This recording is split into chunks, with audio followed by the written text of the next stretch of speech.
जय श्री कृष्णा दोस्तों, मैं हूं नरेंद्र अग्रवाल और आप देख रहे हैं नरेंद्र अग्रवाल यूट्यूब चैनल। तो देखिए, हम जब भी कोई शुभ कार्य करते हैं तो मुहूर्त देखकर करते हैं। और ऐसे काम जो कि रोज़मर्रा में नहीं होते हैं, जो रोज़ाना नहीं किए जाते हैं, विशेष कार्य होते हैं, वो मुहूर्त देखकर ही किए जाते हैं। वैदिक ज्योतिष में मुहूर्त देखकर काम करना अत्यंत ही शुभ फलदायी माना जाता है। बस यही कारण है कि किसी भी शुभ कार्य को करने से पहले हम मुहूर्त निकालते हैं, मुहूर्त देखते हैं।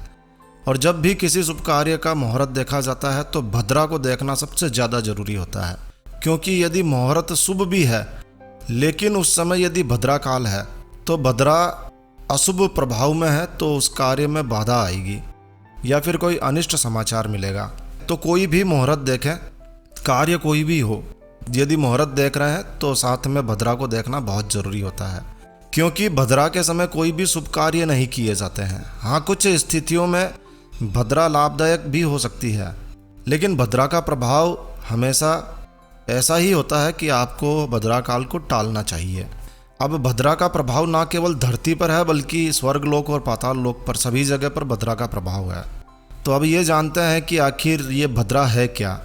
तो दोस्तों, भद्रा जो है वो सूर्य पुत्री है, सूर्यदेव की पुत्री है और शनिदेव की बहन है।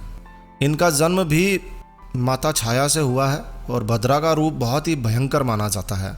इनका रूप विकराल है, रंग काला है, बाल लंबे हैं और बड़े बड़े दांत हैं, यानी इनका रूप बड़ा ही भयानक है।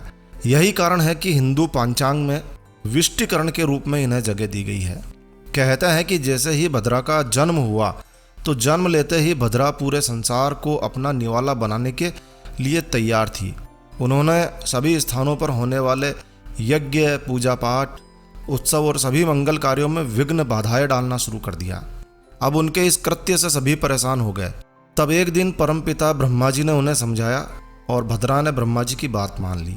तब ब्रह्मा जी ने भद्रा को 11वें करणों में 7वें कर्ण विष्टिकरण के रूप में उन्हें जगह दी। अभी आगे इस संबंध में आपको और पूरी जानकारी मिलेगी, देखते रहिए। तो यही कारण है कि विष्टिकरण भद्रा काल के रूप में आज भी पंचांग में विद्यमान है। चलिए आगे बढ़ते हैं। भद्रा के संबंध में यह मान्यता है कि यह तीनों लोकों में निवास करती है। समय समय पर यह तीनों लोकों में विचरण करती रहती है। जब भद्रा पृथ्वी लोक में निवास करती है तब भद्रा का मुख सामने की ओर होता है और स्वर्ग लोक में निवास करते समय इनका मुख ऊपर की ओर हो जाता है। पाताल लोक में निवास करते समय भद्रा का मुख नीचे की ओर होता है। तो यदि भद्रा का वास पृथ्वी लोक में है तो भद्रा का मुख धरतीवासियों के लिए काफ़ी प्रभावी होता है। यानी कि यदि भद्रा का वास पृथ्वी पर है तो उस समय भद्रा काल में पृथ्वी पर किसी भी प्रकार का मंगल कार्य नहीं किया जा सकता है, क्योंकि ऐसे समय में यदि कोई कार्य किया जाता है तो वो असफल ही होता है। लेकिन यदि भद्रा स्वर्ग लोक या पाताल लोक में वास करती है तब इसका शुभ फल भी हो सकता है, ऐसी संभावनाएं बढ़ जाती है। लेकिन भद्रा काल को छोड़ देना चाहिए। भद्रा काल में यह भी देखा जाता है कि भद्रा का कौन सा अंग कहाँ है। जब भद्रा का मुख, कंठ और हृदय धरती पर होता है तब कोई भी शुभ कार्य नहीं करना चाहिए। लेकिन यदि भद्रा की पूंछ धरती पर है और बहुत जरूरी है कि करना ही है कोई कार्य, तो आप पूंछ में कार्यों को कर सकते हैं।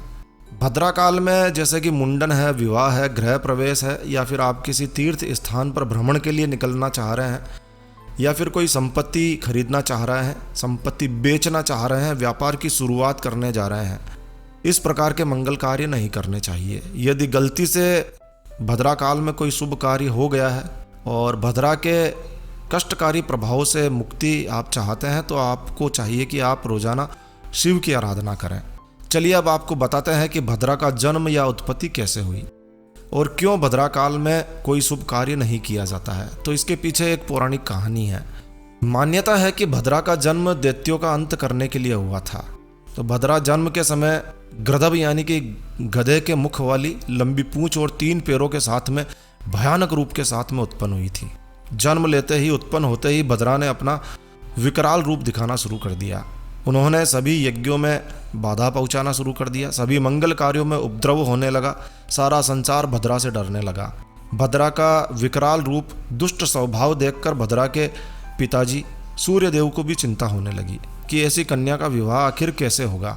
तो वो सोचने लगे कि इस दुष्टा कुरूपा कन्या से कौन विवाह करेगा। उन्होंने कई देवों से भद्रा से विवाह का प्रस्ताव भी रखा, लेकिन सभी ने सूर्य देव के सामने हाथ जोड़ दिए, विवाह के प्रस्ताव को विनम्र निवेदन के साथ में अस्वीकार कर दिया। तब सूर्य देव ब्रह्मा जी से मिले, ब्रह्मा जी के पास गए कि अब क्या करें। तब ब्रह्मा जी ने भद्रा से कहा कि है भद्रे, बऊ बलाव कोलव आदि करणों के अंत में तुम निवास करो, और ये तुम्हारा ही समय होगा, केवल तुम्हारा ही समय होगा, और यह समय अनिष्टकारी कार्यों के लिए सुरक्षित रहेगा। अब यदि ऐसे में भी कोई व्यक्ति तुम्हारे समय में यानी कि भद्रा काल में गृह प्रवेश करे या फिर कोई मांगलिक कार्य करे तो तुम्हें अधिकार है कि तुम उसमें विघ्न डालो। तो जो व्यक्ति तुम्हारा आदर ना करे तुम्हारे काल में यानी कि भद्रा काल में भी शुभ कार्य करे तो तुम अवश्य ही उसका कार्य बिगाड़ सकती हो, बाकी अन्य समय को तुम छोड़ दो। तब ब्रह्मा जी की बात को भद्रा ने मान लिया और 11वें कर्ण में जाकर बैठ गई। तभी से भद्रा काल में कोई कार्य नहीं किया जाता है, कोई शुभ कार्य नहीं किया जाता है, कोई भी मुहूर्त हो भद्रा काल को जरूर से देखा जाता है। इस बार रक्षाबंधन पूरा का पूरा 11 तारीख जो है वो भद्रा काल में है, तो हमने अलग से वीडियो बनाया हुआ है कि आप भद्रा काल को छोड़कर आप किस तरह से शुभ मुहूर्त में रक्षाबंधन का आनंद ले सकते हैं, उत्सव मना सकते हैं। यदि आपको उसकी पूरी जानकारी चाहिए तो आप हमारे रक्षाबंधन वाले वीडियो को देख सकते हैं, जिसका लिंक इस वीडियो के अंत में दिया हुआ है। तो बस इस वीडियो को यहीं विराम देते हैं। दोस्तों यह जानकारी आपको अच्छी लगी हो, यूज़फुल लगी हो तो कृपया लाइक के बटन पर ज़रूर क्लिक कीजिए, और यदि आपने हमारा ये चैनल सब्सक्राइब नहीं किया हुआ है तो कृपया चैनल सब्सक्राइब कर लीजिए, क्योंकि इस चैनल पर हम लेकर आते हैं आपके लिए तरह तरह की धार्मिक जानकारियाँ, होम रेमेडीज, होम टिप्स और टेक्निकल नॉलेज। तो सब्सक्राइब करने पर आपको हमारे नए वीडियोस की अपलोड्स लगातार निरंतर मिलती रहेगी। तो अभी सब्सक्राइब के लाल बटन पर क्लिक करके चैनल सब्सक्राइब कर लीजिए।